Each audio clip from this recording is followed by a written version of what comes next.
Խնդրում եմ ձեզ աղոթել մեզ համար, սրանք կարևոր օրեր են եկեղեցու կյանքում։ Վիեննա թռչող օդանավից խնդրում եմ Միացյալ Նահանգների արևելյան հայոց թեմի առաջնորդ Մեսրոպ եպիսկոպոսը։ Կարևոր երկրորդ օրն է Ավստրիայի հնագույն Սանկտ Փոլթեն քաղաքում։ Այստեղ են հավաքվել հայ առաքելական եկեղեցու 25 եպիսկոպոսներ, քննարկելու ամիսներ շարունակ ներհայաստանյան կյանքը փոթորկող հոգևոր ու իշխանական վերնախավերի հակամարտությունը։ Առայժմ սակայն ոչ մի ձայն ու մեկնաբանություն չկա Սանկտ Փոլթենից, մասնակից հոգևորականներին ուղված մեր բոլոր զանգերը անպատասխան են մնում։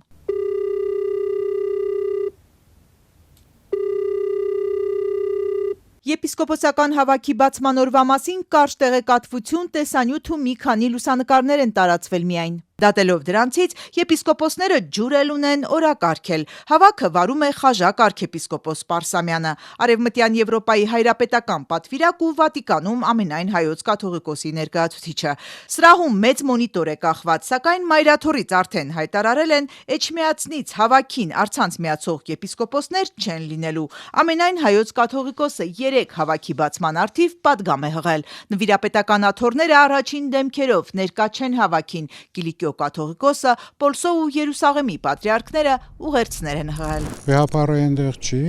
մյուս գաղափարներն էլ այնտեղ չեն լինի։ Ամեն բան պայմանավորված է իրարով։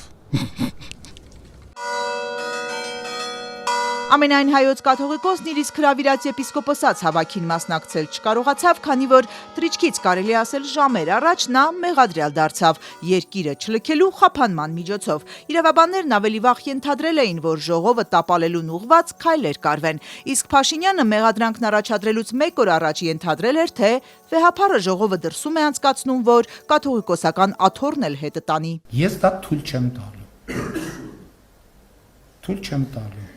Դատական ակտի կատարմանը խոչընդոտելու քրեական գործով մեղադրյալ են նաև 6 եպիսկոպոսներ ու այն քահանան, որ Ավստրիայում պիտի ժողովի քարտուղարը լիներ։ Էջմիածնից միայն 2 եպիսկոպոսներ են, որ կարողացան գնալ հավաքին, որովհետև երկրից բացակայելու իրավական արգելքի տակ չեն։ Վեհապարի բացակայությամբ փոխվեց նաև ժողովի կարգավիճակը։ Այն դարձավ հավաք, որտեղ որոշումներ ընդունվել չեն կարող։ Հավաքը քննարկումներ է անում, խորհրդակցություններ է անում եւ հավաքը կարող է իր քննարկումների եզրակացությունները բերել մայրաթոռ։ Որոշումներ չեն կայացնում, վճիռներ չեն կայացնում։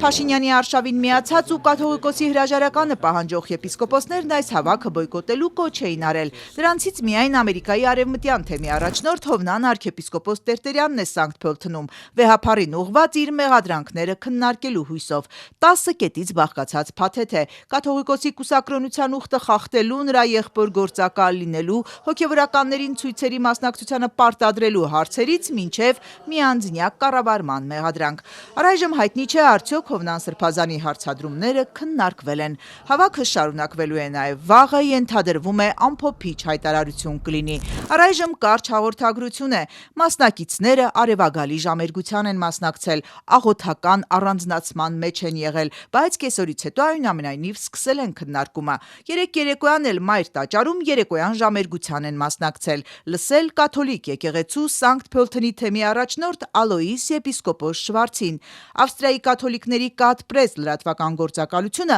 փոխանցում է նրա խոսքերը։ Այսօր մենք հավաքվել ենք աղոթելու միմյանց հետ եւ միմյանց համար, խոր համերաշխությամբ ամենայն հայոց կաթողիկոս Գարեգին II-ի ու հայ եկեղեցու մյուս առաջնորդների հետ։ Տաճարում բոլորով նկարվել են, ժպտացողները շատ չեն, եզրաս ու խաժակ սրբազանները։